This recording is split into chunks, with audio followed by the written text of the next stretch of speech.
The story opens with a crow flying over the aftermath of a blood-soaked battlefield. Corpses litter the ground. A few soldiers remain standing, long swords in hand.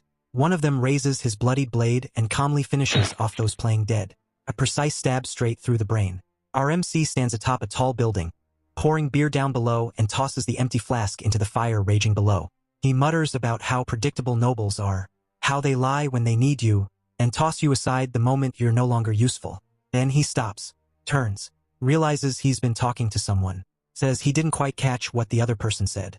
Behind him stands a man dressed like a knight, the commander-in-chief, and the bastard tells him to die. Just like that, the MC laughs, thinking it's a joke. Clearly, this man doesn't know who he is, but he does. He knows he's Jake, captain of the Fang Mercenary Corps. Jake laughs harder, calling it a bad joke, still talking, but his hand drifts toward the blade on his back. Just in case. He knows the truth. A mercenary's life is disposable. The commander simply looks at him and says he was too blunt, that he worded it wrong. Jake asks what he means. The commander meets his gaze and tells him this is his final mission. He says he already knows how much they've lost, that they'll surely lose, and that's exactly why he wants Jake. Jake leans against the rooftop wall. Behind him, everything burns. We see soldiers as the commander explains that those damn traitors turned their blades on their own land. The Crawford family is about to fall. He keeps talking as buildings burn and crumble. Jake smiles and says he gets it. He completely gets it. But inside, he just wants to get the hell out of here. The commander stands there, cornered, yet still asking for a final mission. Clearly a suicide one. Jake can't leave. He hasn't been paid yet. The commander says the mission is simple. Jake only needs to stand with him and counter the full assault. Hold the line until the Lord escapes. Buildings collapse. Flames swallow the city. The commander says he'll hold until he dies if he has to. He's asking Jake to die with him. He pulls out a red gem, saying he'll pay the remaining balance once he withdraws. This bastard really thinks that tiny gem is enough. Jake knocks it out of his hand before he finishes speaking.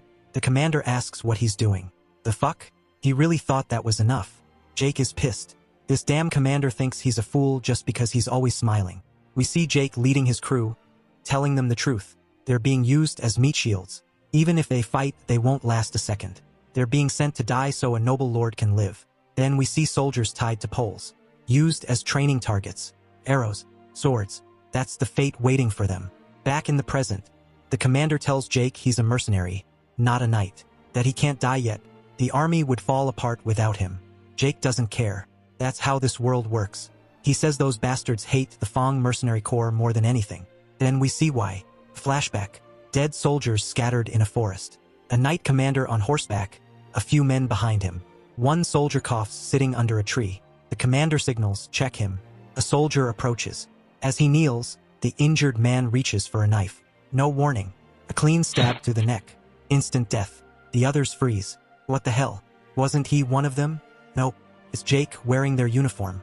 Before they can react, the Fang mercenaries ambush them. They die before understanding anything. The commander shouts from his horse, yapping about honor. Honor means nothing on a battlefield. His head separates from his body in a blink. Blood sprays. Jake passes through him and lands behind, the commander's head rolling at his feet. Jake looks at it. Doesn't care how it was done. A win is a win. Back to the present. Jake tells the commander he's killed countless commanders and survived this long. He steps closer. Says those nobles would love nothing more than to see the Fang mercenaries butchered and fed to dogs. He pauses. Asks if the commander wants them to draw all the enemy's attention. The commander tells him to do his damn mission. Then he threatens Jake. Says he'll kill him and take over the mercenaries himself. There's no other way. Jake jumps back. They're about to clash. He thought this bastard was different. Turns out he's rotten to the core. The commander gives a useless apology as Jake grips his sword. Jake says there's no need for apologies. He'll take the commander's head himself and give it to the traitors.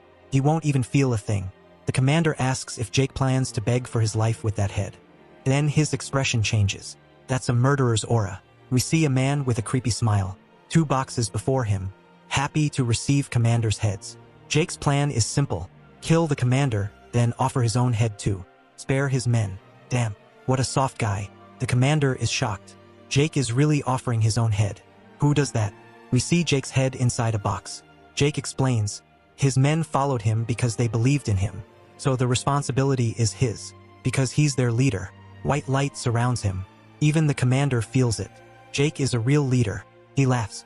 says that's the mark of a true leader. Then he covers his face, saying it's a pity. If only Jake weren't a worthless mercenary commoner. If he were a lord, things would be different. Jake doesn't wait. He charges, sword swinging, screaming. The commander doesn't move. Maybe he wants to die. He slightly opens his eyes, asks Jake not to forgive him. Blood splashes across the ground. Jake says he expected this outcome. What the fuck? He didn't even see the commander draw his sword. Yet Jake's head is already flying, his body headless. The commander stands there, calm and composed, like he didn't just decapitate someone. Jake's head is still flying, and somehow it's smiling. He thinks about how he told his men to run if he didn't return by the agreed time. Says he was always prepared to die like this. Yeah, right. We both know that's a lie. No protagonist dies for real in Chapter 1. He wishes. If only he'd been given the same chance as the bastard who killed him. If only he had been born a noble. Then comes protagonist privilege. Like all MCs who die in the first chapter, the bastard is reborn. Someone opens his eyes to desperate crying. A voice screaming, "Master, please wake up." Half asleep, the master asks who he is. A hand rises. Slap. Now he's fully awake. Confused. He just got slapped. The servant collapses into tears, crying like a kid who lost his lollipop. We learn the young master's name, Lucian. He sits on the bed, stunned, wondering if he heard that right. Yeah, that's definitely Jake. No matter how he thinks about it, this is not what getting your head cut off is supposed to feel like. The hands in front of him aren't his. He hasn't even seen his face yet. These hands are spotless. Hands that have never done hard labor in their life. He looks at the crying servant. Who the hell is this kid? The servant suddenly shouts how relieved he is. He thought his young master was dead. Keeps yapping. How he'd be in serious trouble. How it would have been a tragedy for the house. Poor kid. He doesn't even know he's talking to an imposter. Jake, now in Lucian's body, wonders what's wrong with him. Young master, personal attendant, house. None of those words have anything to do with him. He's 100% sure he died. So why is his neck still attached? He sits there, silent. The servant kneeling on the floor. After a long moment, it clicks. He's the MC, which means he either reincarnates or wakes up in some random bastard's body. He stands, walks to the mirror, and freezes. Not only are the hands soft, this body is damn handsome. So handsome he almost turns gay admiring it. The servant stands behind him. Yeah. This body belongs to a noble, a rich one, judging by the furniture. Then comes the classic first step of every second chance MC. Gather information. He tells the servant, Hans, that he has a question. Hans lights up. Of course he can ask anything. He's a young noble, after all. Jake turns and asks the simplest question possible. What year is it? Hans laughs it off, blaming the medicine, and answers. Jake freezes inside. That year is 15 years before he died. He went back to the past. He doesn't know how or why. Thinking about it won't help. All right then. Next question. He puts on a perfect act. A true noble performance. Cold eyes. Calm voice. He tells Hans he wants him executed for daring to slap his young master. The servant starts shaking uncontrollably. Asks what the young master means. He steps closer, asking the trembling servant how he dared slap his master in his sleep. When did the rules change? The servant is shaking uncontrollably. Jake asks the classic question. Who am I? The servant doesn't even question how strange that sounds. Fear shuts his brain down. He bows repeatedly, begging for forgiveness, then shouts his answer. He says the young master is Lucian, third son of the esteemed house of Valdec. Jake freezes. Valdec? He knows that name too well. Damn, just look at this place. A massive, majestic mansion. The House of Valdec is one of the Empire's pillars. A noble family that stood beside the Emperor for generations. Their power stands above most others. And Jake? In his past life, he once worked here. As a mere guard. We see it. Him yawning on duty back then. Wait, does that mean his past self still exists? He realizes it now. He didn't just reincarnate. He was reborn. As the third son of House Valdec. How is that even possible? He remembers kneeling for nobles, begging for scraps of gold. Gold he later lost as a mercenary. This isn't coincidence. He's been given a second chance. He wonders how far he could have gone if he'd had these opportunities back then. Forget that. Now he does. He stares at his reflection and tells it to keep watching. This time, he'll climb far higher than before. He grabs the window handle, opens it, lets the air wash over him. He tells himself, he'll go far this time. That familiar crooked smile appears.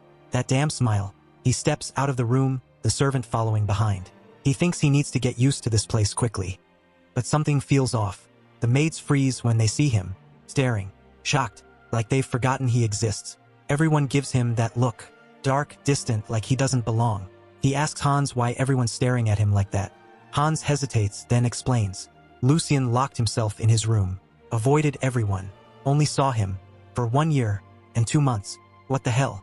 Only seeing his personal attendant. And it's a dude. This doesn't feel right. Jake starts wondering, who does that?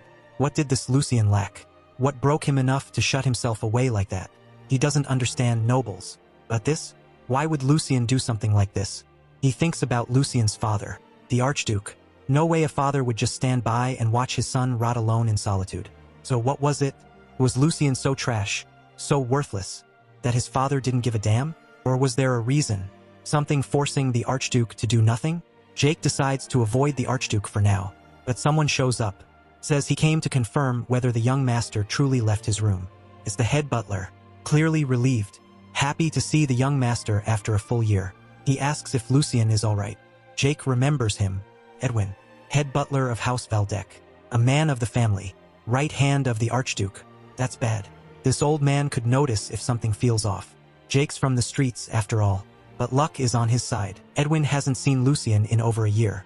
Jake chooses his model, the only noble he truly knows, the same bastard who killed him. He thanks the head butler for his concern, says he's doing fine now. Why are there flowers around him? Makes him look gay. He keeps talking about neglecting his duties, about reflection, about nonsense nobles love to hear. Then he thanks Edwin again, asks how the family has been. The old man hesitates, then finally answers, yes. The family is doing well, even without you. Jake keeps his smile, gives Edwin credit for holding things together. Then he tries to leave, but Edwin stops him, says his father wants to see him. Jake freezes. Now, go see the Archduke. This wasn't part of the plan. Next thing he knows, he's standing before him, the Archduke of Valdec. And damn, he looks every bit the part. The Archduke doesn't waste time. He looks straight at him and asks the question, how the hell are you alive? Seriously. What is going on here? The last chapter ended with the Archduke asking Lucien how the hell he was alive. That question catches Jake completely off guard.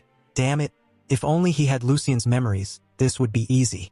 He asks the Archduke what he means. The old man snaps, says Lucien went too far. He wouldn't have minded if he abandoned his duties using his mother's death as an excuse.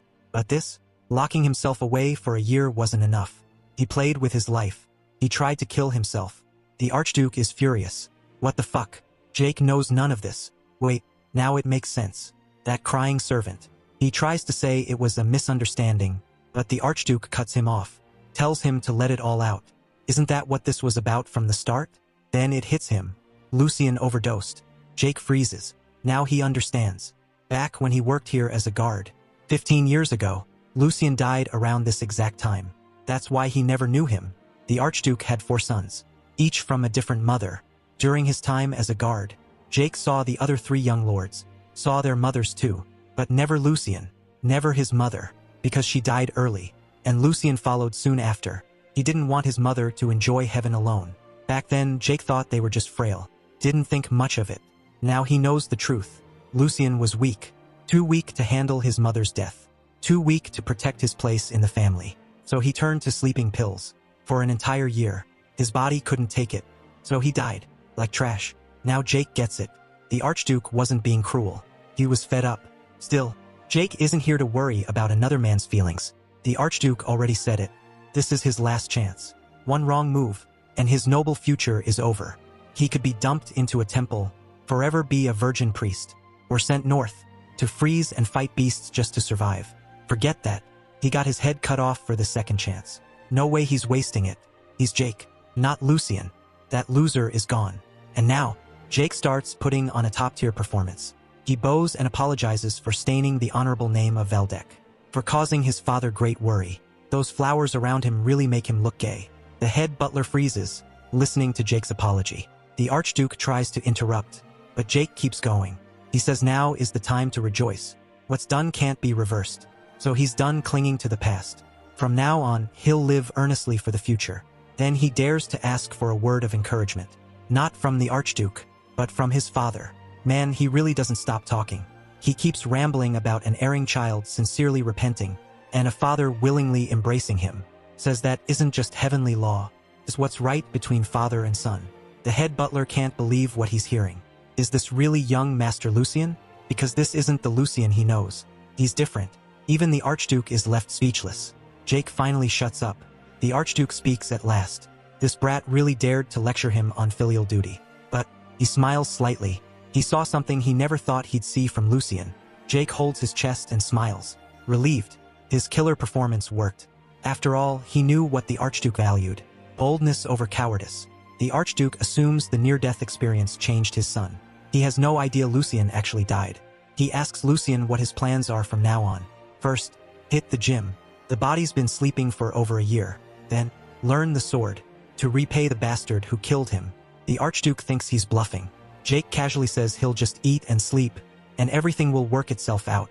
That answer surprises even the Archduke. He says they'll see in time. Then he tells the head butler to have that prepared. That? He adds that it'll be useful. The head butler turns and leaves to prepare that. Jake stands there, confused. What the hell is that? Sometime later, outside, men unload heavy crates from carts. Inside, gold, a ridiculous amount of it. Jake and his crybaby servant are blinded by the golden glow. Now this is what it means to be a high noble. So much gold handed over just like that. That was his allowance. And this? Only 1 month's worth. Jake's already planning how to waste it. In his past life, he never got money this easily. Now he's thinking ahead, using future knowledge, brewing elixirs, and forcing this weak body to grow strong. The scene cuts to a heavenly garden. The Archduke walks calmly through the flower beds, the head butler following behind. Edwin thinks to himself, this place was loved by Lucien's mother, and the Archduke hasn't been here in a long time. He only came because of the change he saw in Lucien. Truth is, the Archduke never disowned him because of his mother. That's the only reason Lucien still stood where he was. They walk deeper into the garden. The Archduke speaks. He says Lucien was useless, a frightened boy who never dared raise his head when spoken to, a child who curled up like a puppy the moment his voice rose, completely different from his mother. He scoffs, saying Lucien only inherited her looks. But today was different. Edwin listens quietly. The Archduke admits he never thought he'd see such a change. Lucien looked him straight in the eyes. No fear, just confidence. Edwin agrees. He says Lucien was always gentle, probably why he lagged behind the other young masters. But Valdec blood still runs in his veins. The Archduke replies they haven't seen that yet. They keep walking, the head butler listening as the Archduke speaks. Then Edwin brings up a problem. Lucien's allowance. Evidence of siphoning has been discovered. The second young master is involved, the silver-haired bastard. He dismissed Lucien's head maid, and planted his own people to keep things under control. The Archduke says the boy is capable, but his narrow mind is his weakness. It's clear. The second young master hates Lucien. The Archduke tells Edwin not to interfere. Let the boys handle it themselves. He smiles. This is perfect. Let's see how Lucien deals with it. The Archduke says it plainly. If Lucien can't handle this, then he's completely useless. A lion appears as he speaks. The blood of House of Valdec may hold the key, but the door must be pushed with one's own hands. A few days later, inside the mansion, the maids whisper among themselves. How many days has that crybaby been acting strange? Another asks if Lucien locked himself in his room again. Seems the servant has been guarding the door non-stop. Right after receiving his allowance, Lucien sealed himself inside. Inside the room has been turned into a lab. Jake thinks to himself that Hans must have 1,000 questions. But the fact he's guarding the door without complaint proves his loyalty. Alchemy books lie scattered everywhere. He talks about moonlight herb, rare, absurdly expensive. And because he knows the future, its true use hasn't been discovered yet. The bastard spent his entire allowance on it. He imagines the profits he'll make a year from now. Cold coins pouring in. Moonlight herb, the key ingredient for nectar, the drink of the gods, doesn't exist yet. But he made it anyway, using future knowledge. So much for hitting the gym. When he said he'd fix his body, he meant cheating. By drinking an elixir. For over 1,000 years, a fighter's limits were decided at birth. No matter how hard they trained, they could never break free. That truth was shattered after nectar was created. Drink it, and anyone can wield the sword. Lucky bastard. Halfway to strength already. He mentions the Alchemist Guild, the first to burn in his past life. All because of nectar's recipe. After that, it was erased from history, but he still has it. He sees his reflection in the elixir, his past self staring back. After way too much yapping, He finally drinks it. He talks about how humans turn nature's power into their own. Mana. Its quality differs depending on how it's circulated. We even see Rasengan as he explains it. Now the elixir works, forcing open his body's blocked pathways. Then he realizes something's wrong. Normally, this process is agonizing, but he feels nothing. He hit the jackpot. Lucien's body is the kind geniuses are born with, and for some reason, he sees himself swimming beside a whale. Outside the room, crybaby Hans paces back and forth like an anxious puppy. You can practically hear his thoughts. What the hell is my master doing in there? Then, the door opens. Jake steps out and casually asks if anything happened while he was gone.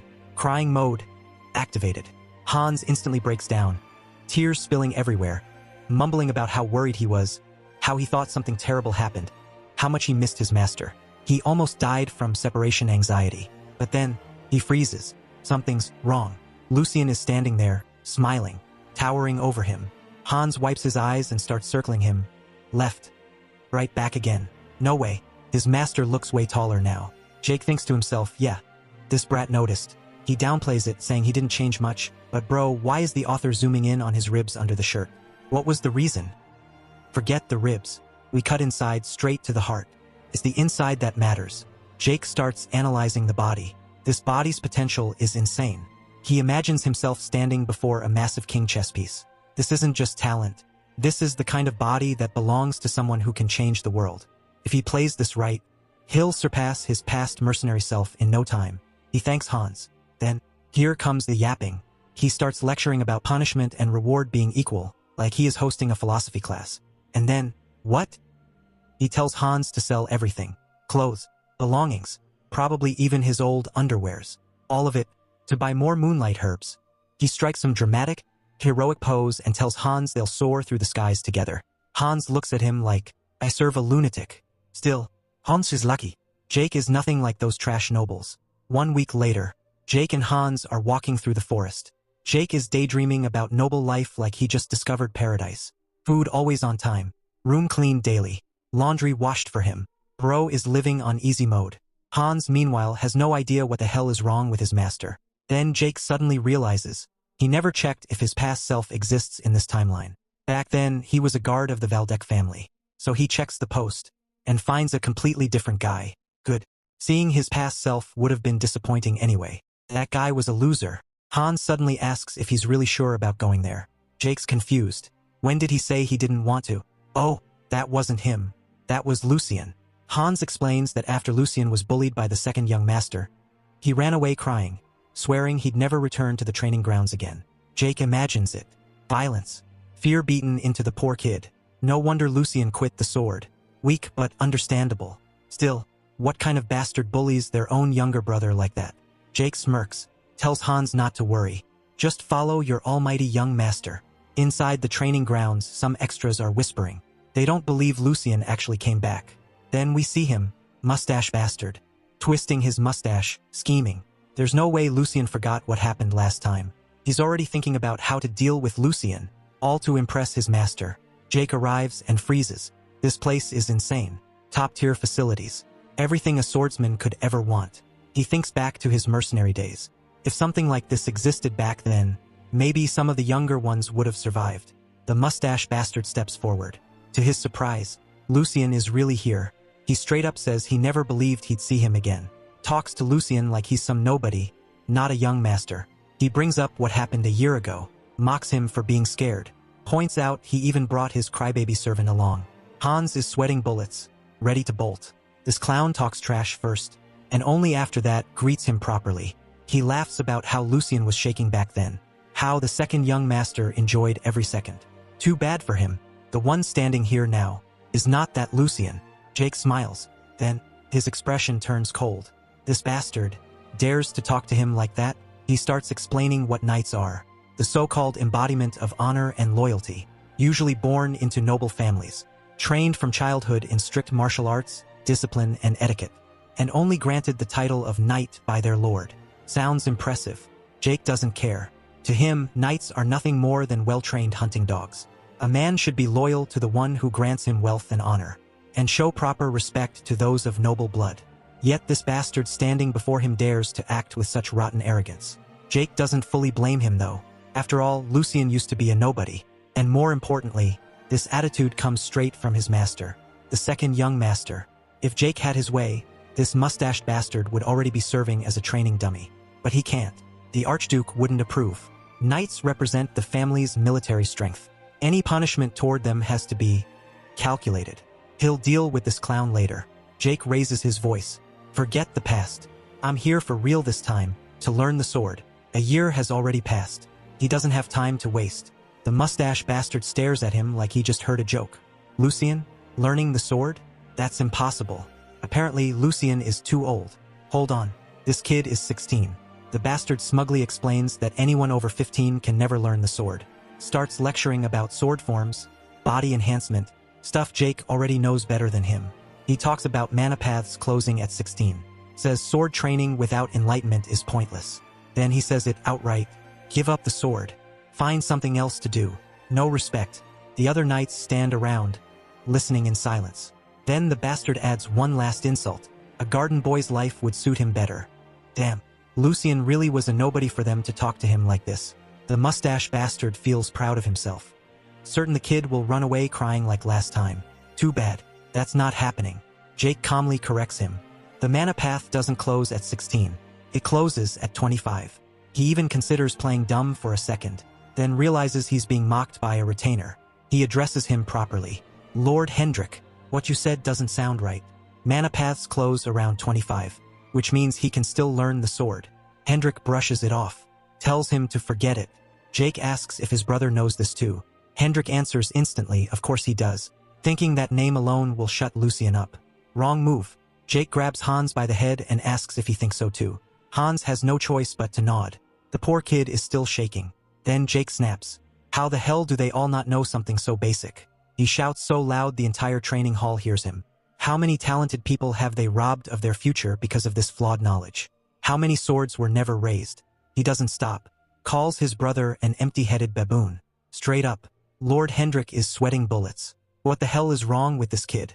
Jake warns him not to interrupt. Calls this a disgrace to the family's name. A genuine crisis. Surely a knight wouldn't lie to the son of his own lord, right? Hendrik is panicking now. This isn't the Lucien he knows. Jake asks if the Knights of Valdec would truly resort to such pathetic tricks. Hendrik denies it immediately. Perfect. Jake presses harder. This knight deceived him, humiliated him, allowed everyone here to look down on a young master. Was that his fault? For forgetting his own status? Of course not. But this is different. His brother and this knight obstructed the recruitment of new talent, him using misinformation. That directly weakens the Valdec family. And that he cannot overlook. The other knights listen closely now. This entire act, every word. Jake is doing it to make an impression. Hans looks like the proudest servant alive. Jake declares it plainly. He have every right to be angry. He bear the name Valdec. A flawless performance. Academy Award worthy. Sir Hendrik is shaking. Something is deeply wrong. Jake tells him to prepare himself. He will report this to his father and formally request disciplinary action. Now Hendrik is truly finished. Lucien never invoked his father before. Never. When did this brat change? For a moment, he sees Lucien not as prey, but as a wolf. Then, a voice cuts in. What is all this noise? The second young master arrives. Hendrik nearly collapses. He has completely failed his master. Jake smiles. Exactly what he was waiting for. The big brother calls him Lucien Valdec. Not like family, like a stranger. All eyes shift to the second young master.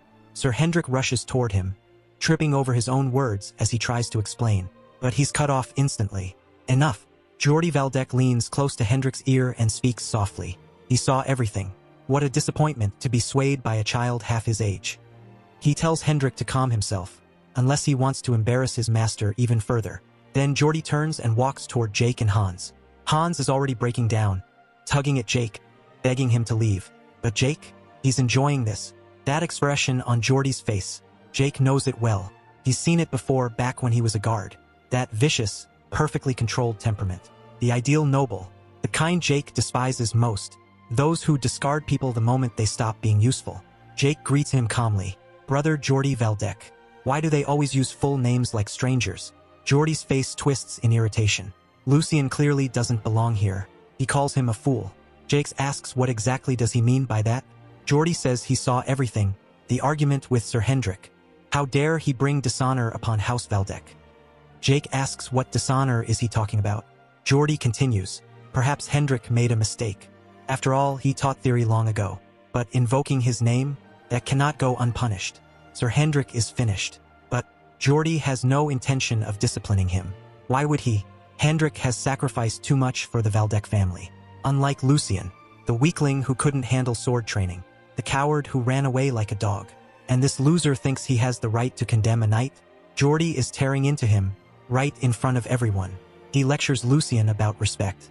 It's because of the knights that House Valdec still stands. Clearly aura farming. Then he turns to the knights and apologizes. On behalf of his ignorant, immature little brother. A flawless smile. He promises to keep a close eye on Lucien from now on. Jake smiles too. Smart move. He'll let Jordy take this round. Then Jake finally speaks.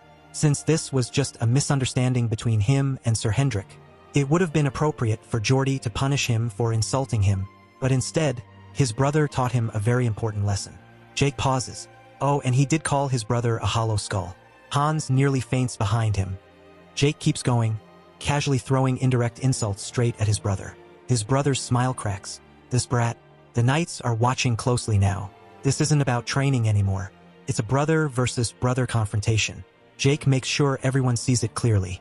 The loser Lucien is gone. Jordy doesn't understand what's happening. That twisted expression on his face. Eyes sharp, tongue clicking. Disgusting. Jake nailed it. After finishing his performance, he asks politely, may he take his leave? Nothing good will come from staying together any longer. Surely Jordy won't let him walk away after that. Then Jake drops the bomb. The Archduke has been keeping an eye on him. Lucien has nothing to lose. But Jordy? That's another story. Jake grabs Hans and walks away, leaving them behind. Sir Hendrik, drenched in sweat, whispers to his master. Are they really letting him leave like that? Jordy doesn't answer. Look at that face. You can practically smell blood in the air. Outside the training grounds, Jake and Hans walk in silence. Hans is still shaking. Master, are we going to be okay after that? Jake stares at him. Hans starts crying again. Jordy won't let this slide. And he's just a servant. The second young master could make him disappear anytime. Jake looks at him, like a frightened little dog. Relax, crybaby. Jake understands that fear all too well. When leaders are incompetent, they blame those beneath them. But Hans is lucky. Jake isn't like those nobles. He tells Hans the truth. When a master acts foolishly, it's always the subordinates who suffer. Then he makes a promise. From now on, he will never allow his people to be disrespected. Never let them live in fear because of him. Hans doesn't know what's happening. What is this? A master saying that? Tears stream down his face. Finally, a servant and his master hold hands. Inside the mansion, Jake and Hans move through the corridors with heavy steps. Something is wrong. Very wrong. After the training ground incident, Jake had wondered why Jordy didn't retaliate immediately. Turns out, he already had. That bastard had been pulling strings long before Jake even noticed. Jake's jaw tightens. He's furious. Even Hans isn't crying anymore. That alone says everything. The master-servant duo is locked in, ready for action. Jordy dared to touch his allowance. That alone was unforgivable. But worse, Hans' monthly salary too. Now it makes sense why Hans looks so sharp, so focused. This is money we talking about. Jake had reviewed the budget proposal earlier, excited, already planning to buy more moonlight herbs. But reality hit hard. His allowance had been cut by 75%. Hans' salary reduced by 30%. Clean surgical strike. Jordy used the head maid he planted in Jake's annex. So clean that it didn't even count as embezzlement. Perfectly legal. Jake opens the door. Inside, a room full of maids. And there she is. Red hair. Calm posture. That same head maid Jordy planted. Lucien had never assigned her to manage his funds. He gave that authority to an old woman he'd known his entire life. Not this bitch. And yet, everyone in this mansion still talks to Lucien like he's nothing. She smiles. It's been a long time since she heard of young Master Lucien. In fact, this is the first time she is seeing him. She introduces herself. Jake doesn't care about her name. She continues, casually mocking him, saying she never had the chance to see him because he'd been playing house for so long. So he's finally done playing Sleepman. Hans clenches his fists. Finally, someone he can snap at. Jake raises a hand. Easy. He's got this. Jake smiles. They should skip the small talk. There's something more important. She listens, unbothered. Jake asks her directly if she wrote that budget proposal. She doesn't flinch, doesn't hesitate. Yes, that little thing? Definitely her doing. She explains smoothly. Since Lucien delegated authority to the former head maid, she simply inherited those duties. Then she adds, why the hell is she being interrogated so harshly? She was just doing her job. After all, shouldn't this have been his responsibility? Damn, she hit the weak point. Lucien really was negligent. Now Jake has to clean up the mess. He changes angle, brings up the additional funds granted by his father, meant to raise staff salaries as compensation for past neglect. So why the fuck Han's salary was cut? She tilts her head. Oh, that must have been a mistake. She oversee the entire household. Perhaps she overlooked it. Then she turns to the maids.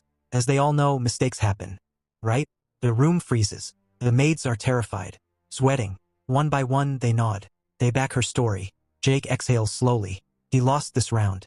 For now. He turns to leave. The red-haired maid smiles behind him. Before stepping out, Jake stops. One last question. She looks up. She must answer carefully. He meets her eyes and asks who the hell is she serving? She doesn't hesitate, saying she'll consult Master Geordie first and get back to him, clearly saying she doesn't give a damn about Lucien. The scene cuts. A rundown street at night. A bar sign. He walks in, dragging Hans along. As always, together. Hans is confused. What are they doing there? Inside, men are fighting in a ring, using bare fists. Spectators scream insults, cheering for carnage. Bets are flying. They want blood. Jake feels it. That familiar heat. He's lived this life before, back when he was a mercenary. This place reeks of opportunity. Cold, hard coin. The bartender glares at them. They should get lost. What are kids like them doing there? Jake drops a bag of gold on the counter. It hits hard. What kind of gambling den kicks out paying customers? He leans forward, telling the bartender not to be rude. Jake thinks about that bitch. Why hasn't he dealt with her harshly yet? Because she's not just a head maid. She's the daughter of the nanny who raised Geordie since he was a baby. If Jake moves carelessly, he won't solve anything. He'll only make it worse. Second problem. The chain of command on Lucien's side is a complete mess. Worse than he imagined. This situation is beyond common sense.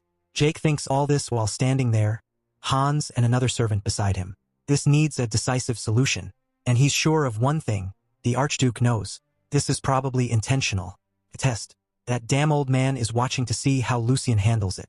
Letting him struggle alone. Fine. Jake smirks. He'll give him a show worth watching.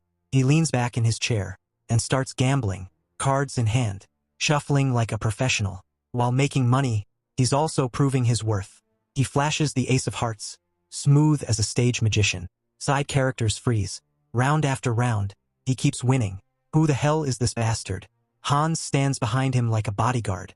The poor opponent finally quits, face pale. He doesn't know he's playing against a man with a second life. Jake tosses a coin. Come on, don't quit yet. It was just getting fun.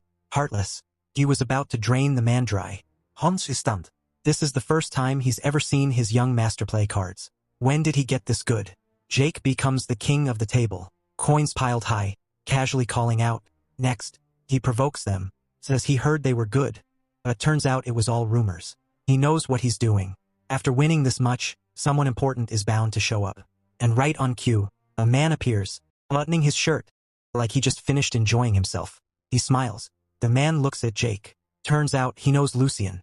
He apologizes for greeting him late. Hans instantly goes back into shaking mode. The man introduces himself. Hugo, manager of the place. And now, the real game begins.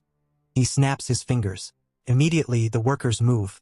They start telling everyone the place is closed for the night. Come back next time. The extras grumble and leave. Soon, only Lucien and Hugo remain. Hugo smiles. Says he wants young Lord Lucien to enjoy his time in peace. Jake smiles back. This is exactly what he was waiting for. Hugo apologizes again. Jake waves it off. It's cool. He just came to play. Hugo praises him. Says the young lord made a lot of money tonight. Then, Hugo says he wants to play too.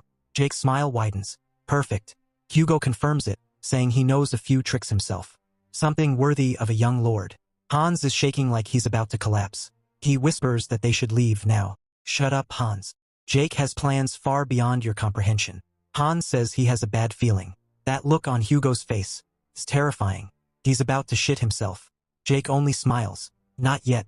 He knows Hugo too well. Black Shark Hugo. a name destined to shake the underworld. His story started in the dark alleys. No status, no one backing him, just pure, monstrous violence. He crushed trash, left corpses behind. Strength and cunning both sharpened. Gambling, smuggling, contract killings. He rose fast, too fast. Eventually, he became king of the shadows, ruling the underworld of 5 territories. Then, when the empire began to fracture, he used the chaos, declared himself a baron. From the underworld to a warlord. Jake knows all of this, because it hasn't happened yet. Right now, Hugo is still a nobody, a dangerous nobody. Jake smiles. Today, he came to catch this shark early. Cards hit the table. The game begins. Jake proposes a simple card game. Hugo agrees. No betting limit. He doesn't want the young lord to get bored.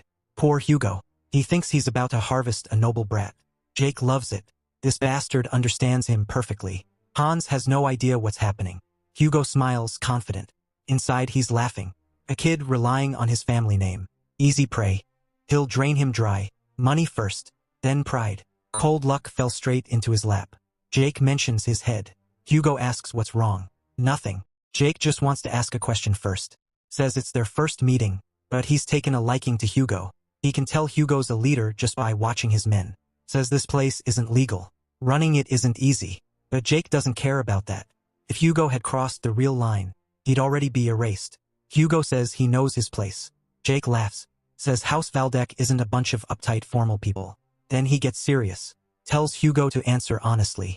When does he plan to begin large-scale production? Hugo freezes. Asks what the hell he's talking about. Of course he doesn't know. Jake knows, because Jake is from the future. Come on, Hugo. You know exactly what he means. That thing you're working on in Bestra. Hugo's expression locks up. Jake leans back, smiling, says it plainly, the illegal hallucinogen. They sit there, Jake smiling, like he's enjoying a good game. And Hugo finally realizes, this young lord didn't come here to gamble. Hugo's men are stunned. They look at each other like they have no idea what the hell Jake is talking about. Hans, scared shitless. And Hugo, silent as the grave, still digesting every word. After a moment he tries to play dumb. Asks what the hell a hallucinogen even is. Jake doesn't even look at him. He casually plays with the betting coins. He's sure as hell Hugo knows exactly what he means. Then he smiles, and drops the bomb. House Logran. They were the ones who instigated Hugo, using illegal drugs to destabilize House Valdek. Jake waves his hand lazily. To think a damn marquis would give such lowly orders. Hugo's mind goes into overdrive. What the fuck? How does this brat know? Jake keeps going. Says Hugo's got some serious balls. Doing this inside Valdek territory. What if something went wrong? What if he got caught? House Valdek wouldn't just kill him. They'd erase him. Every last one of his men too. Jake knows it. He's got Hugo completely cornered now. Once the master plan is exposed, there's only death waiting at the end. Jake casually flexes a Joker card. Back in his past life when Jake was still a mercenary, he'd been given a mission. Capture Hugo. The truth about the drugs had already surfaced back then. But by the time Jake arrived, Hugo had vanished. Gone without a trace. This time, no escaping. Hugo still tries to deny it. Calls it rumors.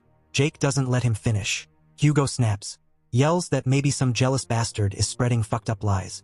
Jake chuckles. Rumors? Then he asks about the rice mill Hugo is backing. Is it really just an ordinary shop? What about the underground passage? The one leading outside the city walls? Jake's smile disappears. He asks Hugo what stage production is currently at. Silence. Hugo's thoughts are exploding. How the hell does this kid know everything? It's useless. If Lucien knows this much, playing innocent won't save him. Only one option left. Kill him. Hugo's expression hardens. One of his men pulls out a knife instantly. He understood his boss's intent without a word. Too bad. Jake came prepared. He calmly tells Hugo to think carefully. He's a noble. Killing him means Hugo's betting his own worthless life. And the lives of everyone here. Hans stands there with a baby face, either crying or sweating, hard to tell. Pathetic. Hugo clenches his teeth. Then, he backs down. Immediately, the knife disappears. He didn't hesitate, because Hugo understands one thing perfectly now. This isn't a gamble. Hugo finally understands the nightmare he's standing in. If he kills the young master, his fate won't be death. It'll be worse. Just like any coward cornered by reality, Hugo chooses survival over pride. He doesn't hesitate. He drops to his knees, begging for his life. Begging like the pathetic coward he truly is. And Jake? He already knows. If he had wanted Hugo dead, his head would have been rolling on the floor long before this meeting even started. Jake smiles. That's exactly why he came. How the mighty have fallen. Hugo, desperate and broken, offers everything. He'll become Jake's personal dog. He'll obey every order. Hell, he'll even bark if that's what the young master wants. His men follow instantly. Every single one of them kneels, begging for mercy. And now, Jake finally looks like what he is. A true noble, sitting above a pile of desperate losers who only want to live. He stands up slowly. Keeping a dog? That wouldn't be so bad. But that'd be boring. Jake doesn't want a dog. He wants something more.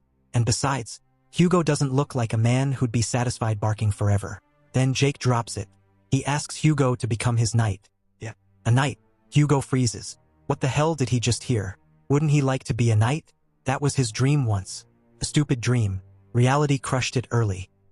No matter how hard he trained, no matter how much effort he put in, nothing changed. He was still a tool. Still trash meant to be used by nobles. He couldn't escape his worthless status. And now, that same status doesn't matter anymore. Hugo slams his forehead to the ground. He'd sell his soul for this chance. He asks, can he really become a knight? Jake swears on the honor of House Valdec. If Hugo can one day live with honor and integrity he won't be ashamed of, then something like status won't ever stand in his way. Damn, this bastard really knows how to use words as weapons. Hugo looks at him like he's staring at a savior. Jake smiles. He tells Hugo to live as a man, not as a tool. And Hugo? He's still trying to understand what the hell just happened. A few days later, inside the majestic castle, every maid freezes. What the hell are they seeing? The young master is there, with a complete stranger at his side, like some twisted surprise show. Jake doesn't waste time. He introduces Hugo as a highly talented individual he hired from outside to work for him. Look at this bastard, legs on the table, acting like he owns the entire castle. He smirks, and tells Hugo to introduce himself. Hands behind his back, Hugo steps forward. And damn, he kills it. With that intimidating, murderous presence, he calmly announces that he looks forward to working with everyone. The room goes silent. Yep, Jake didn't just get himself a knight. He just brought a weapon into House Valdec. The bastard Jake is fully on boss mode now. Legs still on the table, not moving an inch. The maids are frozen, shocked by the scene unfolding in front of them. Jake claps his hands once. Introductions over. Then he drops the order. Bring him the head maid. The atmosphere instantly shifts. These maids? Scared shitless. Funny thing is, they never showed this kind of fear toward Lucien. Jake notices. He tells them the bitch needs to come greet his new guy too. But the maids hesitate. They remember her. None of them want to deal with her again. Jake isn't surprised. This is exactly what he expected. You can't persuade traitors with polite words. After all, what the hell could weak Lucien ever do to them? So they stand there, chilling, pretending not to hear. These bastards have completely given up on Lucien. To them, he's nothing but a rotten rope, something you cling to until it snaps. But don't worry, that's about to change right now. One butler suddenly starts mumbling nonsense. Jake doesn't give a single fuck. The guy brings up Lord Geordie, talking about how much he cares for the head maid. Like, what the fuck? Who do these people think they work for? Then more voices join in, backing him up. Damn, even crybaby Hans is pissed. Don't these idiots know who their lord is? Hans snaps. He screams his lungs out, telling them to shut the hell up. Have they all forgotten their damn duties? Damn, didn't know the kid had it in him. Wait, nope, still a crybaby. Tears forming in his eyes as he shouts. The master of this place is Lucien. Silence. Hugo just watches. This is his moment. He tells Hans to chill. He's got this. After all, these people clearly don't give a damn about words. Hugo steps forward and bows. He tells the young master he knows exactly how to handle this. Oh, already? Even Jake's surprised. For bastards who don't know their place, loyalty is easy to drill in. And Hugo? He's determined to impress. Even if he has to get a little rough, Jake loves it. That's one of the reasons he recruited this guy. Sharp mind, fast judgment. He doesn't hesitate. Jake grants permission. Full authority. Go all out. Like master, like servant.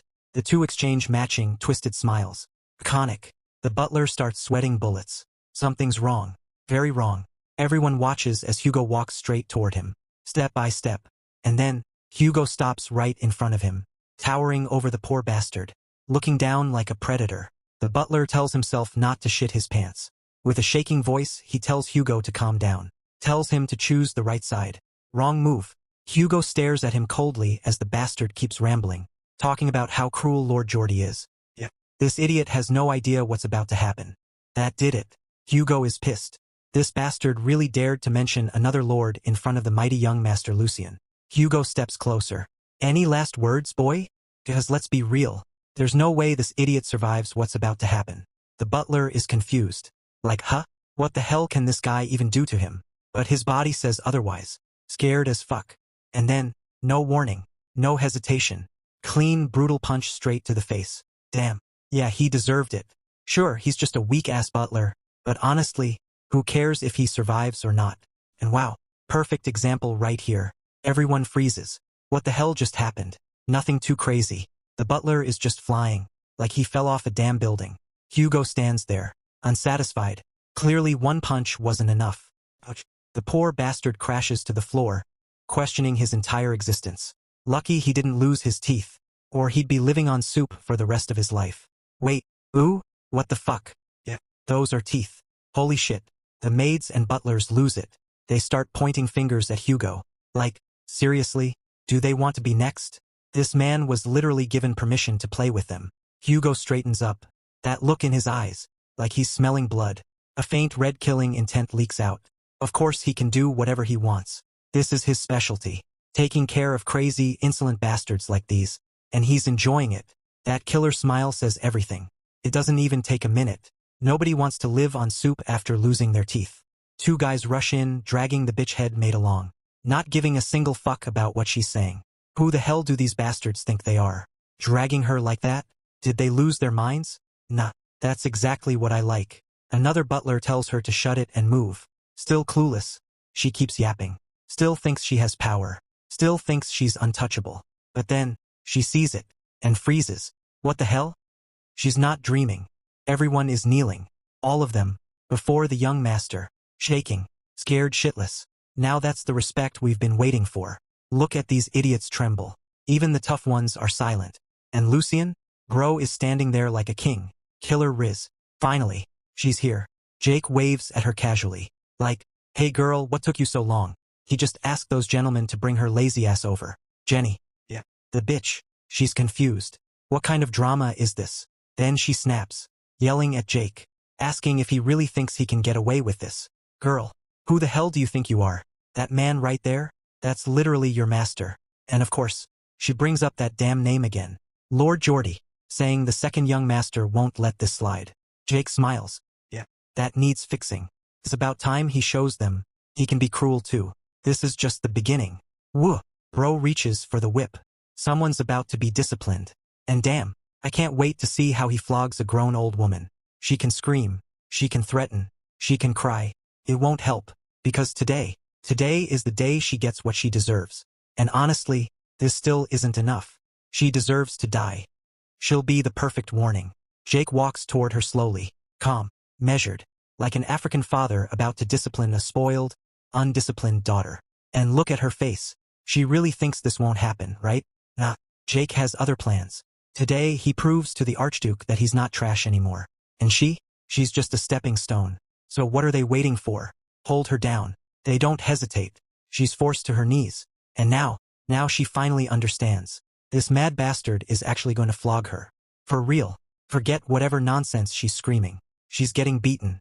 She keeps talking about Master Geordie. Thinks he'll save her.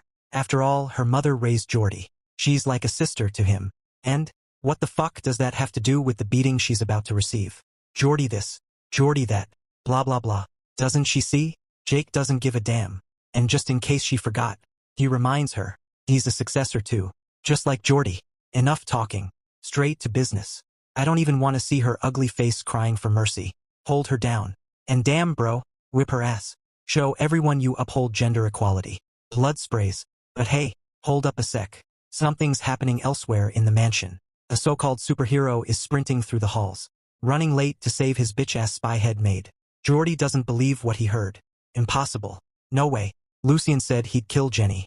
Yeah, she's still the bitch until redemption. Now Geordie realizes something's off. Lucien's been acting strange lately. But it's fine, right? He planted men in Lucien's annex. They'll stop him if things get out of hand. Too bad. Hugo already dealt with them. The hell? Geordie is already tired just running a few meters. Worthless. The extras tell him to relax. Probably a false report. Everyone knows Lucien is afraid of him. But Geordie feels it. Something is very wrong. Right on cue, a scream echoes through the mansion. So loud, like someone waking from a nightmare. Geordie doesn't hesitate. He barges inside. And what does he see? A whip, dripping with blood. Then, shock, Lucien standing there. Hugo holding the bitch down. Her back, painted red. Blood on the floor. Jake didn't just punish her. He marked her for life. Scars she'll never forget. Geordie looks like he's about to puke. What the hell does Lucien think he's doing? And from now on, we're calling him Jake. Jake turns around calmly. Oh, looks like his big brother decided to bless them with an unannounced visit. As he can see, Jake is busy, playing father, disciplining a spoiled daughter. They came at the perfect time. Front row seats. Show of the year. Geordie snaps. What the hell are the extras waiting for? Go get her. Yeah, his precious bitch. I mean nah. Forget it. Two of them immediately rush forward. But Jake? Unbothered. Still doing his thing. Calm. Cold. Then he calls Hugo. Casually. Tells him, if those bastards take even one more step, slit her esophagus. He'll take full responsibility. Damn. That's not a noble. That's a mercenary talking. The extras freeze. What the hell are they supposed to do now? And Hugo? Oh, he's loving this. Same dark, cold expression. Locked in. No hesitation. My boy doesn't disappoint. Slice. Just enough. Blood starts flowing. Not lethal, but loud. A warning. The bitch breaks. She really thinks she's about to greet her ancestors. Crying. Screaming Geordie's name. Geordie roars. Telling Hugo to put the damn knife away. He even threatens Hugo. His family. His future. Big mistake. Hugo shuts that shit down instantly. Why would he follow the orders of someone who isn't his lord? Huh? He has one master. And that's Jake. No discussion. Geordie is furious now. Demands to know, what did his precious biatch even do to deserve such cruelty? Cruel? The fuck? What's cruel about this? She insulted her superior, disobeyed direct orders, messed with Jake's money, and still thought she was untouchable. So tell me, why the hell is Geordie interfering in private affairs? Jake is simply disciplining his staff. And just like that, Geordie realizes it. He's completely powerless. Some internal monologue nonsense we already know, but then, finally, a name we haven't properly met yet. The first young master, Tristan Valdec. Jake's thoughts drift as he pieces it together. Right now, the succession war is a two-man battlefield. Tristan Valdec and Geordie Valdec, the second young master, we already know very well. And honestly, Geordie was doing just fine. Everything was going smoothly, until the so-called loser Lucien died like trash. That should have been the end of it. Unfortunately for Geordie, Lucien didn't stay dead. Jake returned. And now, everything is spiraling out of control. Geordie had already been humiliated once, right there at the training grounds, forced to throw away that mustached bastard who had been loyal to him from the start. That alone hurt. But this is far worse. If Geordie fails to protect his precious biatch, the woman he treats like a sister, then everything cracks. Reputation, trust, loyalty, all of it. And judging by the way people are staring at him now, yeah, it's already too late. Geordie snaps, he shouts at Jake to let her go. Says he's already won. The extras freeze. Shock ripples through the room. Hans, looking like a happy puppy, because to him, this means only one thing. His young master won. Hugo, on the other hand, that look on his face. Yeah. This man genuinely wanted to kill her. Jake stays silent for a moment. Then he smiles. One? What the hell does his brother mean by one? So Geordie wants to bury everything? Cover it all up? Act like nothing happened? What would people think of House Valdec then? Jake didn't do anything outrageous. He simply did his duty. As the young master of this place, Geordie stands there, boiling with rage, listening, not interrupting. And surprisingly, Jake isn't completely heartless. If his poor big brother is really begging him to let his precious biatch go, then fine, he'll stop. But, of course there's a but. Jake calmly points out something important. And Jake? Yeah, he uses that opening to the absolute limit. Clever bastard. Geordie is furious. At this point, Jake has him completely cornered. So Jake makes his demand. The almighty gold. Not just any amount. 10 times the gold that biatch stole from him. And let's not pretend. That order came straight from Geordie, meaning he's the one who stole it. Just like that, deal done. A lot of things happen inside this majestic castle. Power shifts quietly, but permanently. Cut to the Archduke. Inside the Archduke's office. He is alone, silent. The old man standing there, probably already sensing the disturbance echoing through the mansion. Some time later, the head butler finishes his report. Every detail, every word Jake exchanged with Geordie. The Archduke frowns, disbelief clear on his face. Is this truly what happened? The head butler confirms it himself. Yes. Geordie paid Jake 10 times the stolen amount. And not only that, Jake hired an outsider to cleanse his annex. Every spy, every traitor, gone. The Archduke is surprised. For the first time, Jake did something worth noticing. So naturally, he summons him. Jake arrives. And damn, bro changes clothes left and right like a proper noble. He greets the Archduke. The old man turns to look at him. And something's different. That gaze? It's no longer dismissive. The Archduke speaks, telling Jake he caused quite a stir recently. Jake stays calm, says it was nothing special. Just a master disciplining servants, who couldn't recognize their own lord. The Archduke warns him, Geordie won't forget this. Retaliation will come. Jake doesn't flinch. He already knows. And he can handle it. After all, how can he call himself a Valdec if he can't handle something this small? The Archduke pauses. Damn. The bastard really grew teeth. He tells Jake, if Geordie attacks, he's free to strike back. But if the conflict damages the family too much, the Archduke will support Geordie, no matter who's right. Jake goes silent. What the hell, old man? Why would you do that? The Archduke explains the simple logic. Geordie has contributed to House Valdec. While Geordie was building influence, securing assets, strengthening the family, Lucien was rotting in his bed all that time. As family head, it's only logical to choose the one who's useful. And just like that, Jake understands. The Archduke doesn't see him as a successor. Yet. But that's exactly the point.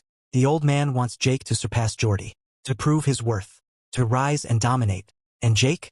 The bastard smiles. Because he's been waiting for this invitation. He tells his father he's already prepared a move. Not just a move, a big one. One the Archduke won't be able to ignore. Jake steps forward and slams a stack of reports onto the table. That damn smile still on his face.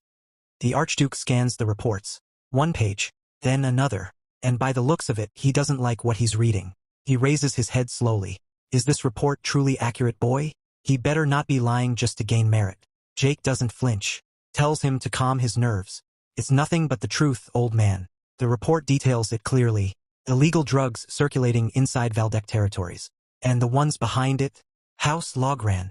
The Archduke can verify everything immediately. But before Jake can say another word, a massive blue aura explodes from the Archduke. The pressure floods the entire room. Jake is shut down instantly. Now this is the true presence of a family head. The Archduke curses under his breath. That damn Bernhard. That Marquis bastard son. Daring to defile Valdec territories. This is an unforgivable offense. Jake is barely standing. Sweat rolling down his face. This is the man known as the sword that protects the Empire. At this rate, Jake might be the one crushed first. He forces himself to speak. Tells his father to calm down. There's more. The Archduke listens. Jake explains they can't move recklessly. Those bastards left no evidence. His Majesty is already worried about faction clashes. Without solid proof, they risk everything. This has to be handled decisively. The Archduke pauses. When did this brat become so sharp in politics? He sits down. Tells Jake to explain his plan. Jake smiles. Tells him to relax. He already secured a plan they won't escape from. Jake already moved. He tells the Archduke not to worry. He's secured an inside man. Hugo will act as the inside man. He has the complete trust of House Logran. That makes him perfect. The Archduke remembers. The head butler mentioned this outsider. Did Jake anticipate all of this already? He asks. So he planned to use a traitor to set a counter-trap? Exactly. They'd never expect Hugo to betray them. After all, he's one of the executives distributing the drugs. Everything is already arranged. The Archduke stops him for a sec. Slow down, boy. That plan is flawed. How does he know Hugo won't betray him? He's a street-born traitor. What makes him think he can trust him? Jake answers calmly. He doesn't trust him. He trusts what he wants. The Archduke frowns. And what does Hugo want? Jake remembers Hugo's face. The way he smashed his forehead into the ground. His eyes. His desperation. He wants fame. He wants to be a knight known across the world. Not to clap chicks though. Jake says he believes in that dream. The Archduke presses further. And if Hugo ruins him, Jake doesn't hesitate. He'll take full responsibility. Even if it costs him his life. The Archduke stares into Jake's eyes. That resolve, it's real. Finally, he smiles. Congratulations, boy. You're now a successor candidate. Jake freezes. What? The Archduke continues, telling Jake to visit the training grounds tomorrow. Jake thinks he misheard. The Archduke repeats it. He'll teach him the Lionheart sword. Just like that, the trash sleep man is gone. Later that night, inside the library, the head butler apologizes. He failed to notice such atrocities in Valdec territory. The Archduke waves it off. He was the one who sent him to the border. Even now, the Archduke wonders maybe Jake only found out by luck. Bernhard covered his tracks well. The head butler disagrees. This wasn't about money or influence. It was about tarnishing Valdec's honor. Bernhard wanted to stain their name in His Majesty's eyes, to elevate his own house. A foolish move, ignoring the fragile state of the empire. The Archduke asks, "Who is this Hugo? This man clinging to his son like a parasite?" The head butler explains everything. The Archduke reflects. A man who survived the underworld where cruelty and cunning rule. For someone like that to follow Jake, he must have seen something. Potential. A liege worth staking his life on. The Archduke says it's earlier than planned, but Jake has proven himself. He'll pave the way accordingly. Starting tomorrow, Jake will be taught the family's secret sword techniques. The head butler agrees. A wise decision, but then asks who will train him. The Archduke answers with a single name.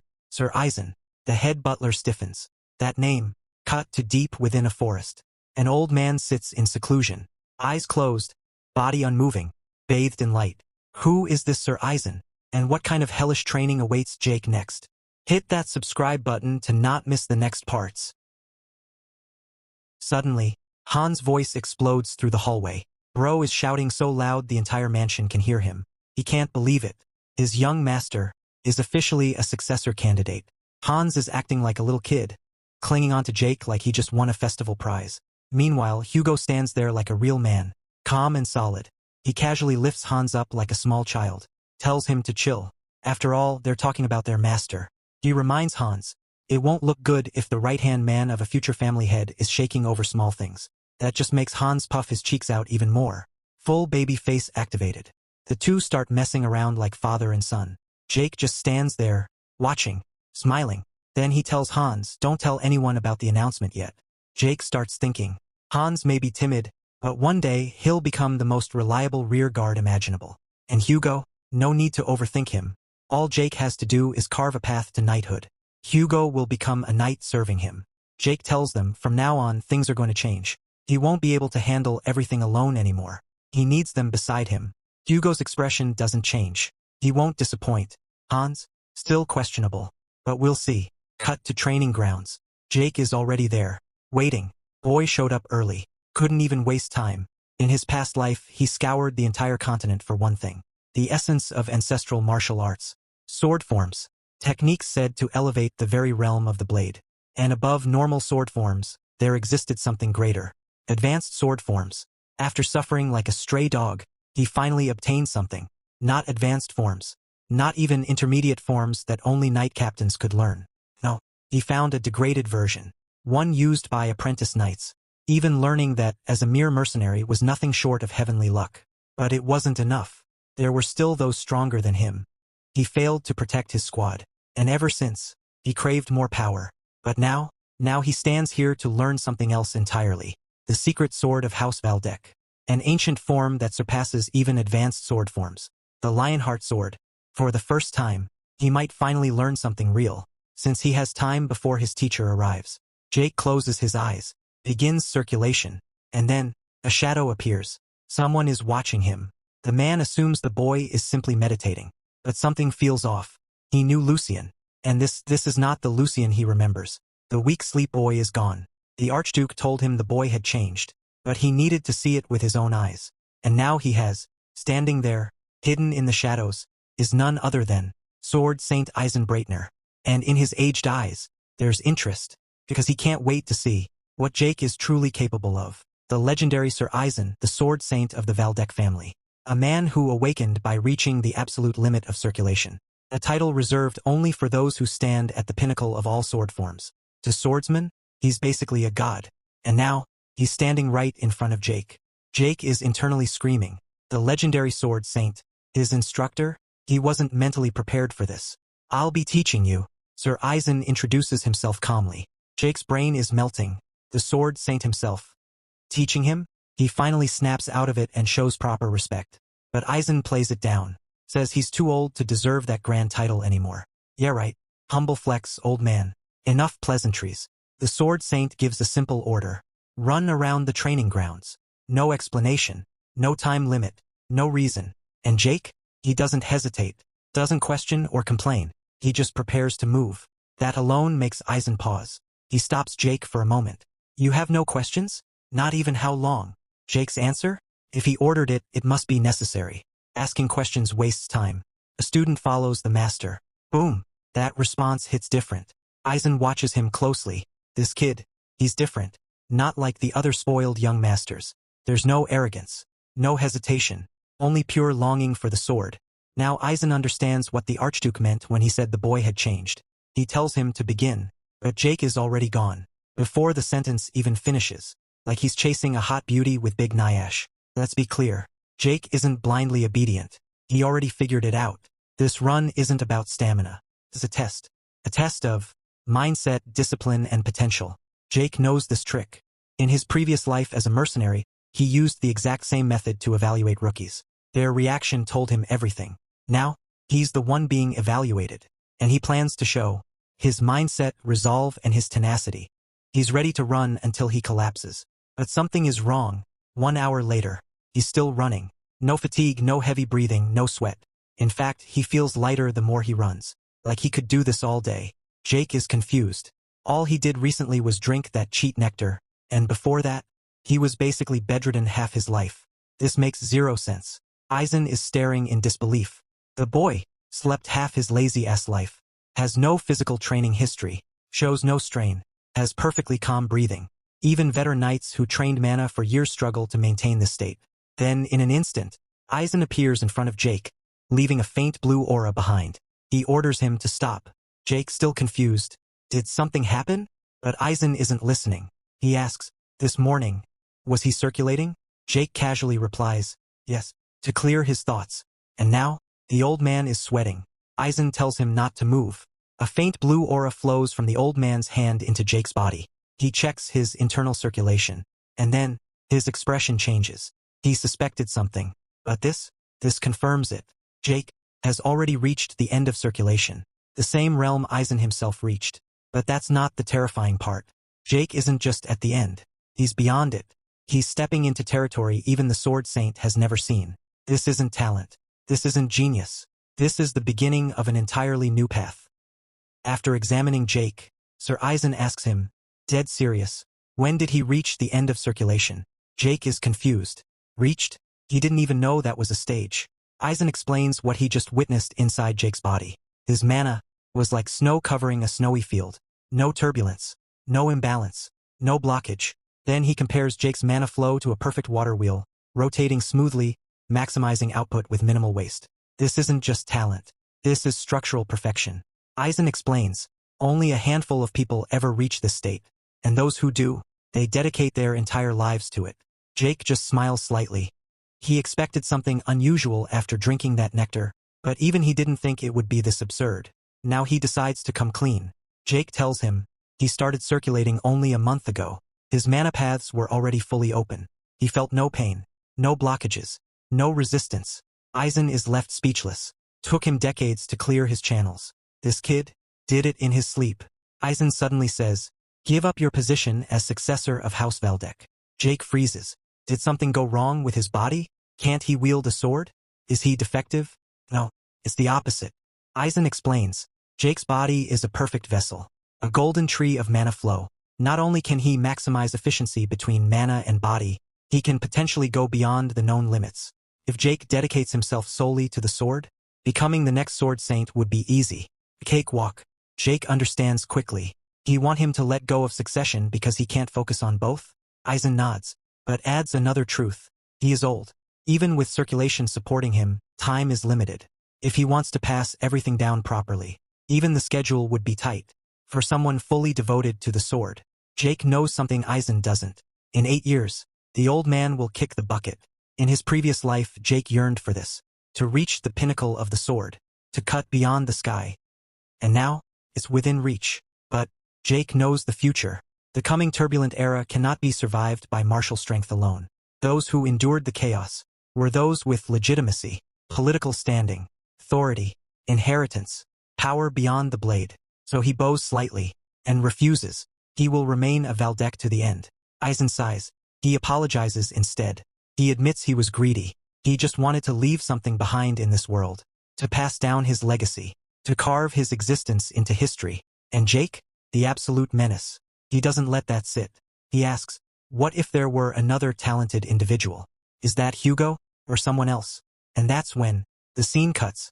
A young noble riding aggressively, a fat butler running at impossible speed. The news drops. The third young master has been recognized as a successor candidate, and is now under Sir Aizen's guidance. The rider slams his horse to a halt so hard he almost breaks its neck.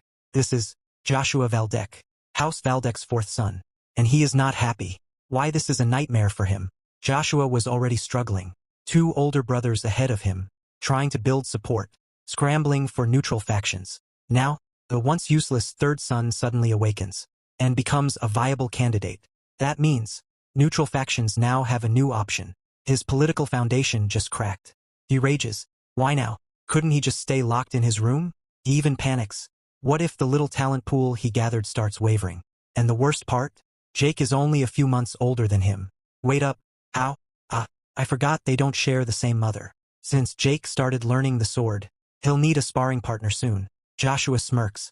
He orders the fat butler to prepare 2 sharp swords. Not wooden ones. Real steel. He believes he just needs to remind Jake. Nothing has changed. He's still inferior. He's still weak. He's still beneath him. The delusion is strong. Before training begins, Jake tries to tell Sir Aizen about another talented individual. Someone worthy. Someone who could inherit everything. But the old man dismisses it. He thinks Jake is just being polite. What he doesn't know, Jake is talking about someone from the future. The man Jake is referring to, Sword Demon Felix. In the previous timeline, born with a humble physical constitution, learned only degraded sword forms. And yet, he became the embodiment of the sword. On the battlefield, he was a nightmare. He didn't overwhelm enemies with power. He overwhelmed them with pure talent. Cutting necks was as natural as breathing. He was Jake's strongest vassal. And if Jake doesn't interfere with fate, Felix will one day inherit everything the Sword Saint leaves behind. But that's a future no one else can see. Sir Aizen gives a simple instruction. Vertical cut, horizontal cut, and diagonal cuts. Then infuse mana and demonstrate a final strike. Jake thinks, first time holding a sword in Lucian's body. But it shouldn't be hard. He swings.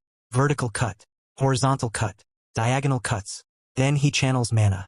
He focuses. Strikes. Boom. The wooden dummy goes flying. Jake smiles internally. Yeah, that impressed him. He even thinks the old man might get greedy again. Maybe push him harder toward becoming the next Sword Saint. But that's not the reaction he gets. That was terrible. Aizen isn't impressed. He's concerned. He tells Jake, too many bad habits. No foundation. No structure. Every swing reeks of desperation. He says Jake wields the sword for survival. Jake is stunned. But he understands. In his past life, he was a mercenary. He fought to live, not to master the blade. Aizen saw through him in one demonstration. That alone shows the gap. Then Aizen asks, how long did it take him to infuse mana? Jake casually answers, 1 or 2 seconds. Like it's nothing. The old man's expression hardens. And suddenly, a blade is at Jake's neck. Jake doesn't even know when it moved. He didn't see the old man step. Didn't see him draw. Didn't see him swing. It just appeared. Aizen says calmly, that little time he speak of so lightly is enough to lose his head. Jake's face changes, because this isn't the first time that happened to him. In his past life, he died the same way, his head severed before he even understood what happened. He was trash, and he didn't even know why. Now he understands. Those seconds he treats casually, that's the space between life and death. He says he will engrave those words into his bones. He will correct his habits, correct his mindset. The old man smiles softly. This is the disciple he wanted. Aizen explains, even a perfect body is not omnipotent. Raw physical strength means nothing against a refined mana user. If the body and mana are not harmonized, power is wasted, movements open gaps, crisis becomes inevitable. True might comes from harmony between internal power, mana, and external structure, body and form. Then he demonstrates. He walks to the dummy, infuses mana. No grand stance, no exaggerated movement, only his hand moves. It becomes a blur. He doesn't even physically strike the dummy. He cuts the air. And the dummy turns into dust. Not split, not cracked, obliterated. He calmly tells Jake, this is the path he must walk. Days pass. The training doesn't slow down. Wooden swords clash endlessly in the Valdec training grounds. Jake is attacking relentlessly. Across from him, Sir Aizen, defending, with one hand, while lecturing. Aizen continues explaining mid-combat. Mana flow must not be interrupted. Reinforce the body. Circulate simultaneously. Control output precisely. Match mana control to physical precision. Jake realizes something brutal. This isn't about swinging harder. It's about synchronization.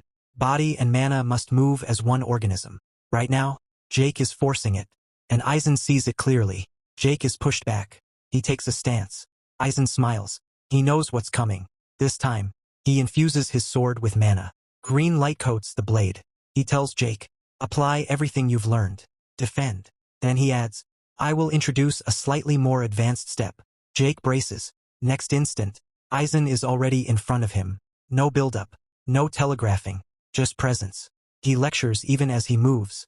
An enemy's speed determines your response. Apply the appropriate force. Then, the Sword Saint's pressure explodes. Jake can't move. For a split second, he's overwhelmed. But, he refuses to freeze. He already died once. This is nothing. Jake infuses his sword with blue mana. The blades meet. Boom! A gust of wind bursts outward. Blue and green mana collide. The training ground trembles. Jake is sweating bullets. Aizen, calm. One hand still behind his back. Ice cold. Pressure overwhelming. Jake pushes with everything he has. Mana flaring like disco lights in a club. But the difference is obvious. This isn't a contest. It's a demonstration. Aizen pulls back. Training ends. He tells Jake, engrave the sensation you felt today within you. That alone will make you a first-rate swordsman.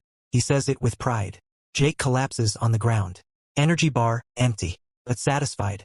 He thanks his master. The training ground is wrecked. Cracks, broken stones, damaged walls. Servants whisper, what kind of training was this? Will the young master be all right? Jake is leaning against a wall like a snowman, barely alive, but smiling, because he understands something now. This brutal method, it's not to make him stronger. It's to strip away the rotten foundation of his past life. The desperate mercenary, the reckless barbarian, the man who died without understanding why. And it's working. Fast. Jake watches Aizen circulate calmly. Perfect. Efficient. Unshaken. He thinks, if I had known this in my past life, would it have made a difference? He remembers that bastard.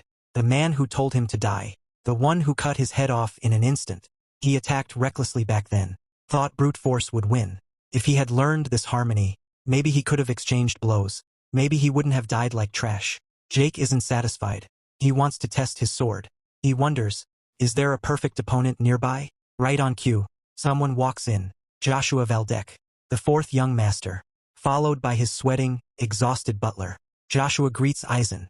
The Sword Saint responds politely but firmly. He is currently training the third young master. Come later. Joshua cuts him off. No need. He states his purpose clearly, since his brother has committed to sword training. As the younger brother who started earlier, he wants to help with his training. Translation. He wants to put Jake in his place. Reassert dominance. Remind everyone nothing has changed. But Jake? Jake is smiling, because the universe just delivered him exactly what he wanted. A motivated opponent. Politically pressured. Emotionally unstable. Eager to prove superiority. Joshua thinks he's walking in to suppress a late bloomer. He doesn't realize he's about to test someone who just learned how not to die in 2 seconds. Everyone stands still. The air is tense. Sir Aizen looks at the fourth young master and asks calmly what he means by helping the third young master's training. Joshua Valdec answers smoothly, just like any Valdec would. He says he merely wishes to act as Jake's opponent, to help him learn balance and mana control. He adds that he's had little interaction with his brothers, especially Jake. So this is the perfect opportunity. That's why he risked being rude and came personally. Jake listens quietly, smiling, because he already knows exactly what his brother is trying to do. This household really does have a talent for talking their way into things. Jake's eyes drift to the swords Joshua brought. Real steel, not practice weapons. So that's how it is. Jake turns to Aizen and tells him to accept the proposal. He acts ignorant, like he doesn't understand the implications. Inside he thinks, I'll educate the youngest myself. Joshua stiffens. What the hell is wrong with this guy? Jake looks at him and says plainly that today will be the last day his childishness is indulged. No more words. They agree to spar. Jake pats Joshua's head lightly, tells him they should have a wonderful spar, youngest. Joshua's veins bulge. His face twists. They take their positions. Waiting. Sir Eisen speaks once. Have a spar that brings no shame to House Valdek. Swords are drawn. Joshua is seething. When did this brother start acting like a real elder? He was only born a few months earlier. Yet now he's unbearable. Joshua doesn't plan to hold back. Blood doesn't matter in their hierarchy. He'll teach Jake who truly stands above. Jake watches his expression. That face, he thinks. It's terrible, he'd never make that face. He takes a stance. 2 months ago he would have used dirty tricks. Anything to win. But today, he stands here as the third young master. He can't use the sword forms of his past life. Sir Eisen would notice instantly. Joshua may be insidious, but he's still a child. Jake decides he'll go easy. Then Joshua opens his mouth. Tells Jake not to be scared of a real sword. Mocks him. Jake retracts that thought instantly. For a disobedient younger brother, a beating is the only cure. Joshua hates being called youngest. He lowers his stance. Then, he explodes forward, fully intent on making Jake regret every word. Jake moves to intercept, and realizes something important. Joshua is not sloppy. He's already received instruction from Eisen. His basics are solid. His movement is clean. And Jake is exhausted from training. But experience fills the gap. He channels mana into his legs, just like he was taught. In the blink of an eye, he closes the distance.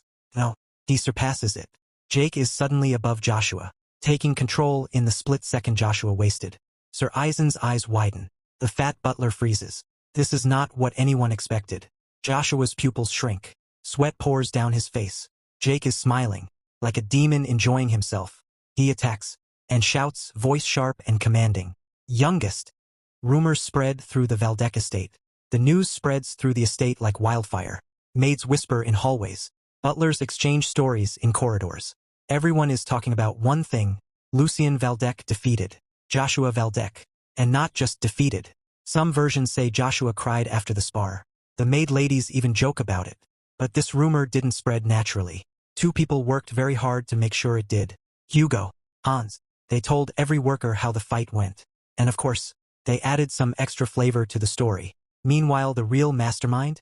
Jake is chilling in his room, humming happily, then suddenly makes a disgusted face. Because the weather is perfect. Perfect for rumors to spread. He knows his boys did their job. This entire thing? Planned. What actually happened? Back during the spar, Joshua was already on the ground, terrified, calling Jake, brother. Jake raised his sword, and asked, am I only your brother at times like this? For a moment, it looked like he might actually cut him. Joshua was sweating like crazy, completely broken mentally. Jake broke Joshua's sword in 2. Joshua didn't even try to resist. Jake leaned closer and warned him, if he ever pulls a stunt like this again, it won't end so gently. Then he told him something simple. Learn when to step forward, and when to step back. He told Joshua to nod if he understood. Joshua nodded so hard his neck almost snapped. Lesson complete. Jake decides Joshua won't be a problem for now. The next target. Jake looks at the report on his table. One name stands out. House Logran. Time to deal with them. Jake meets his father, the ruler of the house, Archduke Valdek. The Archduke asks if the report came from Hugo. Jake confirms. In 1 week, in Vestra, Logran agents will make contact with someone. The Archduke is furious. They thought his gaze wouldn't reach there. How arrogant. Then the Archduke asks something important. What is Jake's intention? After all, the entire operation was entrusted to him. Jake answers simply. He needs power. Catching a beast in a trap doesn't mean you have the tools to kill it. The Archduke understands immediately. Jake came to request those tools. But he challenges him. What about merit? If others help him, will the achievement still be his? A true hunter earns his name by catching prey with his own strength. If he cannot do it alone, it becomes a half-measure victory. He gave Jake both authority and opportunity, yet Jake chose safety over challenge. Was that truly the best choice? The Archduke clearly expected more. Jake listens quietly, then answers calmly. If choosing that path guarantees success, he will gladly choose it. Anything to win. That mercenary mindset again. This hits the Archduke hard. Jake continues explaining. If the Archduke speaks of the royal path, that path can only be walked by those with overwhelming power. If eliminating the threat is certain, why should it matter if others call it a half measure? Victory is victory. Jake keeps arguing his reasoning, carefully, confidently, until the Archduke finally nods. The Archduke says the answer is sufficient. Hearing someone speak to him like that, it has been a long time, especially from his own son. The truth? This whole conversation was a test. And Jake passed. The Archduke now knows something important. Jake won't bend just because someone has authority. And a leader without conviction cannot be trusted. Jake also realizes something. His father always knew this task was beyond him. He was just pushing him to see if he would stand by his beliefs. Jake finally asks about the support he requested. The Archduke agrees. But there's a problem. Moving large forces will alert their enemies. The Logran side will likely move with a small elite unit. Jake smiles. Exactly what he expected. So he asks for something specific. A few skilled knights from the family. The Archduke's expression turns serious. Then he says the name. The Black Lions. The Archduke grants Jake command of them. The most feared elite knights of House Valdek. And he gives Jake one final warning. Bear the weight of the one who sits on this seat. Because commanding the Black Lions means stepping into the world of real power.